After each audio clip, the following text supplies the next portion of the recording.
안녕하세요. 허브경제TV입니다. 오늘 볼 종목은요, SK바이오팜을 좀 보도록 하겠습니다. 지금 꼬리가 확 내려왔다가 반등을 보여주면서 5일선 위에서 마무리가 됐어요.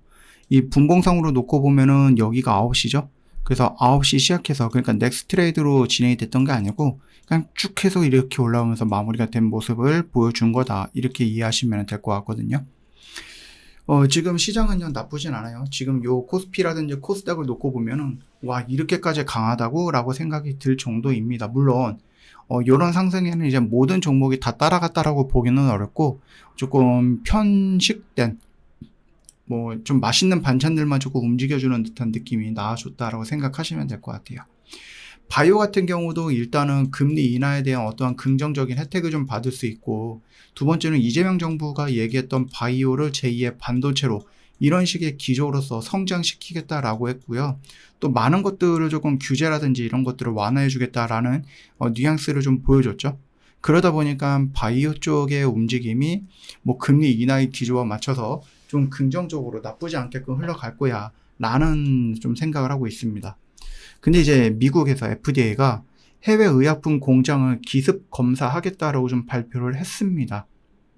지금까지 해외 검사도 있었지만은 최소 한 3주 전에 미리 알려줬기 때문에 기업들이 좀 준비할 수 있었는데, 앞으로는 예고 없이 검사를 하겠다라고 얘기를 해주고 있죠. 문제가 발생되면은 미국 판매 허가를 취소한다, 이런 식으로 큰 불이익을 받을 수 있어, 이렇게 좀 언급을 한 거죠.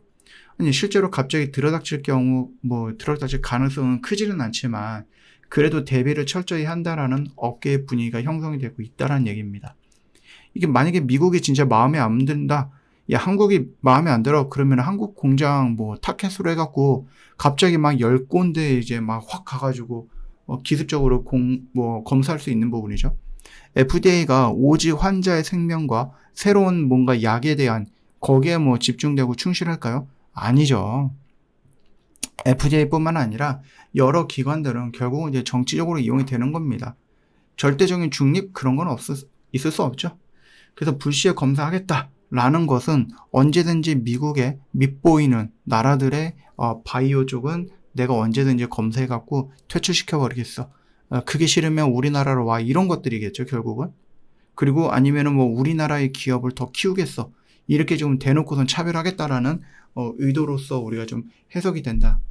물론 생명을 관리하는 바이오 회사들은 늘 잘해야 되겠죠. 좋게 해야 되겠죠.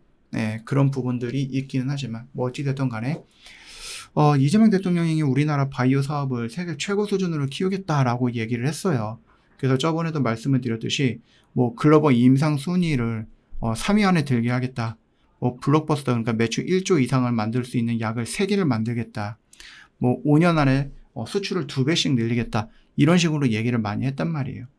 그래서 신기술 기반의 의약품이 빨리 출시할 수 있도록 좀 하겠고, 그다음 복제약 규제도 완화하겠다. 아무래도 여러분들 우리나라에서는 복제약은 당연히 오리지널 약보다 싸요. 근데 효능은 똑같아. 근데 우리나라는 아직까지 의사 선생님들이 오리지널 약을 선호한다라고 합니다. 오리지널은 비싸죠. 네, 비쌉니다. 근데 복제약은 더 싸고. 근데 이제 의사 선생님들은 동일한 효과가 있음에도 불구하고 복제약보다 오리지널을 더 선호한다. 왜? 복제약을 먹었는데 혹시라도 잘못되면 나한테 책임이 올 수 있기 때문에, 이럴 수도 있는 거겠죠. 그래서 이 부분에 대해서 저도 토론회를 봤는데, 이 부분에 대해서 복제약을 조금 더 규제를 완화한다든지, 아니면 이 복제약을 처방하는 의사 선생님한테 뭔가 이제 인센티브를 준다든지 이런 식의 얘기들이 나오기는 했는데, 그거는 어떻게 되는지 봐야 되겠죠. AI를 활용하라고요. 전문 인력을 확충하겠다. 네, 그래서 심사 기간도 4개월 정도로 단축시키겠다. 이런 얘기들이 좀 많이 나와주고 있습니다. 그러다 보니까 바이오 쪽은 나쁘지는 않나요? 더군다나 금리 인하까지 된다라고 했을 때 제약 바이오 업황은 좀 긍정적으로 시장에서 받아들일 수 있는 거고, 우리나라 정부도 손발 걷어듣고 이렇게 해서 진행을 할 거야 라고 했으니, 이런 목표까지 구체적으로 좀 언급을 했으니, 그렇다라고 하면 이 구체적인 목표를 달성하기 위해서 좋은 것들이 좀 나와주지 않을까? 이런 생각을 하고 있습니다. 그래서 지금 분위기상으로만 놓고 보면은 제약 바이오 흐름이 나쁘진 않고, SK 바이오팜 같은 경우는 이제 3분기 실적도 곧 나올 건데 2분기 실적은 긍정적이었어요. 물론 1분기는 부정적이었죠. 좋지 않았어요. 이게 적자였거나 돈을 못 벌었다가 아니에요. 내가 100만 원 벌 거라고 생각했는데 95만 원밖에 못 벌었어. 근데 작년에는 80만 원 벌었어. 더 많이 벌었는데도 불구하고 100만 원을 채우지 못해서 떨어졌다라는 얘기죠. 근데 여기는 뭐예요? 내가 100만 원 벌 거라고 생각했는데 105만 원을 벌었네? 작년을 놓고 보니까 작년에 80만 원인데 더 많이 벌었어. 그래서 움직였던 이런 것들입니다. 그래서 3분기가 뭐 실적이 예상보다 조금 덜한데 라고 생각할 수는 있는데 2024년보다 2025년들이 매출액도 그렇고 영업이익도 그렇고요. 훨씬 더 좋을 거다라는 것은 변하지 않는다라는 거죠.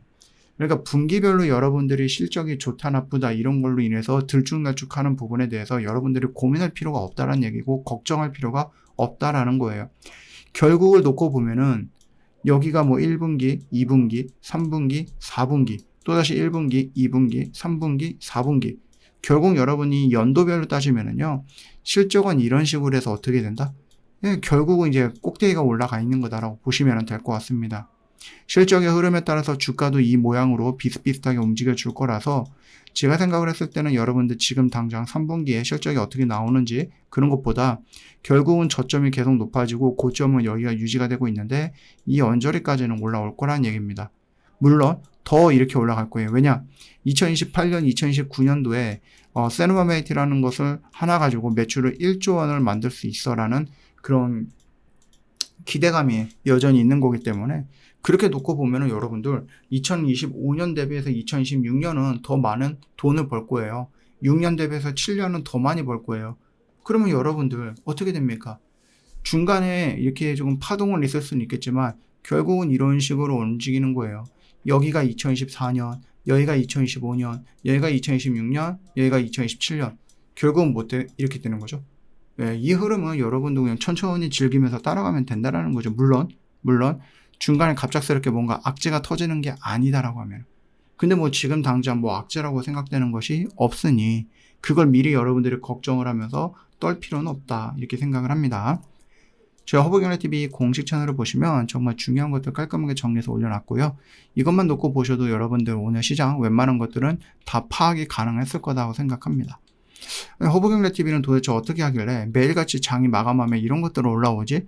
이거 뭐 포토샵으로 막 작업하는 거 아니야? 막 이런 생각할 수도 있는데 이게 가능한 이유는 오늘 사갖고 오늘 매도하는 것을 저희가 목표로 해서 진행을 하고 있기 때문입니다. 물론 이제 모든 종목이 다 그러지 않죠. 왜? 저희는 뭐 스윙도 하고 단기도 하고 단타도 하고 그러다 보니까 조금씩 다를 수는 있는데 그래도 기본적으로 저희가 오늘 매수, 오늘 매도, 적어도 오늘 매수, 내일 매도 이런 거를 저희가 목표로 해서 진행을 한다는 거예요. 그러다 보니까 저희가 공식 채널에 이런 결과물들을 매일같이 올려드리고 있는 겁니다. 여러분들도 해보고 싶다 이렇게 좀 말씀하시는 분들이 많이 있는데 좀 부담이 되고 진입장벽이 조금 있었을 거라고 생각을 해요. 그래서 저희가 여러분들 그 부담도 확 낮추고 진입장벽도 낮췄습니다. 5일 동안 저희를 한번 해보자. 예. 뭐 한 달을 하든지 뭐 석 달을 하든지 반년을 해야 되는 그런 거 아니고 딱 일주일 정도만 해보자. 이번 주는 저희가 이미 월요일 날 시작을 했고요. 다음 주에 이제 여러분들이 오셔갖고 미리미리 세팅을 해서 여러분들 자리 차지하고 앉아 있어야 됩니다. 그러니까 언제든지 저희 쪽으로 미리 여러분들 문의를 주셔야 된다. 라고 좀 말씀을 드리고 마무리하도록 할게요. 오늘 하루도 정말 고생 많으셨습니다.